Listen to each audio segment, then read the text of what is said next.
Assalamualaikum warahmatullahi wabarakatuh. Abdullah bin Amr bin Haram atau dikenal dengan nama Abu Jabir, adalah sahabat Ansar yang juga pemuka dari Bani Salamah, termasuk suku Khazraj. Ia adalah ayah dari sahabat yang banyak meriwayatkan hadits Nabi Muhammad SAW, Jabir bin Abdullah. Ibnu Amr bin Haram ini termasuk sahabat Ansar yang mula-mula memeluk Islam, yakni ketika terjadinya Baiatul Aqobah kedua, yang dalam peristiwa tersebut, ia ditunjuk sebagai salah satu dari 12 pemimpin kaum Ansar Madinah.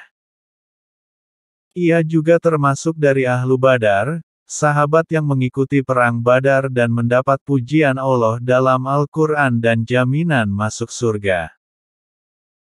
Ketika akan berangkat ke perang Uhud, seakan telah mendapat firasat menemui syahid.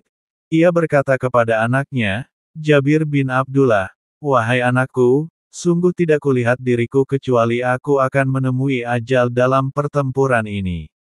Aku tidak rela ada seseorang yang mencintai Rasulullah, yang cintanya lebih besar daripada cintamu kepada beliau, anakku. Selain itu, aku mempunyai hutang. Maka lunasilah hutang-hutang tersebut. Dan aku wasiatkan agar engkau menjaga saudaramu sebaik-baiknya." Dalam perang Uhud, Rasulullah menempatkan 50 orang pemanah ulung di atas bukit, yang menjadi titik pertahanan pasukan muslimin dari serangan pasukan kaum kafir Quraisy. Abu Jabir termasuk dalam pasukan pemanah yang dipimpin oleh Abdullah bin Jubair ini. Rasulullah berpesan agar mereka tetap tinggal di bukit itu, baik dalam keadaan menang atau kalah, kecuali jika beliau sendiri yang memerintahkan mereka untuk turun. Pertempuran berlangsung beberapa lama, dan pasukan Quraisy dapat dipukul mundur. Mereka berlari meninggalkan gelanggang sekaligus meninggalkan barang-barangnya terserak di medan pertempuran Uhud. Bagaimanapun nyawa lebih penting daripada barang-barang berharga yang dibawanya dalam pertempuran. Para pemanah di atas bukit tampaknya tergiur dengan barang-barang orang Quraisy, dan mereka turun bukit untuk mengambilnya. Abdullah bin Jubair berteriak mengingatkan akan pesan Rasulullah, tetapi mereka mengabaikannya, tinggallah hanya sekitar 10 orang, termasuk Abu Jabir yang bertahan di atas bukit. Sekelompok pasukan berkuda Quraisy di bawah pimpinan Khalid bin Walid, yang sebenarnya telah cukup jauh meninggalkan Uhud melihat keadaan itu. Ia menyadari, kekalahan pasukannya yang lebih besar dan lebih banyak jumlahnya tidak terlepas dari peran para pemanah di atas bukit tersebut. Dengan berkurangnya kekuatan pertahanan di bukit tersebut, Ibnu Walid yakin bahwa ia bisa membalikkan keadaan. Maka ia memerintahkan pasukannya bergerak menaiki bukit tersebut. Ibnu Jubair, Abu Jabir dan sekitar 8 kawannya menghujani mereka dengan panah untuk menghadang gerakannya. Tetapi itu tidak banyak berarti karena panah yang mereka lontarkan tak ubahnya gerimis saja. Dalam sekejap mereka berhadapan dan terjadilah pertempuran tidak seimbang, mereka berjuang mati-matian menghambat laju Khalid dengan tombak dan pedangnya, tetapi akhirnya mereka semua tewas mengenaskan dengan luka-luka yang sangat parah, termasuk Ibnu Amr bin Haram atau Abu Jabir. Pasukan Khalid bin Walid turun dari bukit dan menyerang pasukan Muslim sehingga mereka porak-poranda. Melihat manuver Ibnu Walid tersebut, pasukan Quraisy lainnya segera kembali ke arena pertempuran dan menyerbu dengan gencarnya sehingga keadaan berbalik jadi kekalahan bagi pasukan muslimin. Bahkan keadaan Rasulullah SAW sangat kritis, beliau terluka parah dan terjatuh ke dalam suatu lubang. Usai perang Uhud, ketika Rasulullah dan para sahabat memeriksa jenazah para syahid, mereka mendapati wajah Abu Jabir seperti disayat-sayat. Memang, Dalam pertempuran Uhud ini kaum kafir Quraisy seakan melampiaskan dendam kekalahannya di Perang Badar, salah satunya dengan cara merusak jenazah para syahid, seperti yang juga terjadi pada jenazah Hamzah bin Abdul Muthalib, paman Nabi.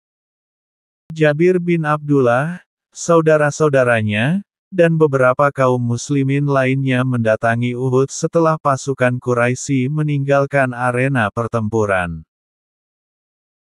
Ia menangisi jasad ayahnya karena keadaannya yang sangat mengenaskan. Bahkan Fatimah, putri Rasulullah sempat menjerit melihat keadaan wajah Abu Jabir. Melihat reaksi mereka ini, Rasulullah bersabda, "Janganlah kalian menangis, sesungguhnya para malaikat terus-menerus menaunginya dengan sayap-sayap mereka." Beberapa hari berselang setelah perang Uhud tersebut, Jabir bin Abdullah mendatangi Rasulullah dan mengatakan bahwa ayahnya yang telah syahid tersebut meninggalkan hutang, dan juga banyak tanggungan keluarga. Ia menyangka ayahnya akan terhalang memperoleh pahala karena tanggungan yang ditinggalkannya tersebut, sebagaimana pernah disabdakan beliau. Tetapi Rasulullah dengan tersenyum bersabda kepadanya, "Maukah aku beritahukan kabar gembira tentang apa yang dijumpai ayahmu di sisi Allah?" "Tentu, ya Rasulullah," kata Jabir. Kemudian Rasulullah menceritakan bahwa Allah Subhanahu wa Ta'ala menjadikan Abu Jabir hidup lagi dan mengajaknya berbicara langsung, padahal tidak ada seorang pun yang diajak berbicara oleh Allah melainkan dari balik tabir. Allah berfirman kepadanya, "Wahai hambaku, apa yang engkau inginkan?" "Ya Allah," kata Abu Jabir, "kembalikanlah aku ke bumi agar aku dapat berjuang dan sekali lagi gugur syahid di jalan-Mu." Allah berfirman kepadanya, "Telah tetap ketentuanku, bahwa siapapun yang telah mati, tidak akan dikembalikan lagi ke bumi. Kalau memang demikian, ya Allah, sampaikanlah keadaanku ini kepada orang-orang di belakangku," kata Abu Jabir. Maka turunlah surah Ali Imran ayat 169-170 sebagai realisasi permintaan Abdullah bin Amr ini. Yakni Allah berfirman, "Janganlah kamu mengira bahwa orang-orang yang gugur di jalan Allah itu mati, bahkan mereka itu hidup di sisi Tuhannya dengan mendapat rezeki.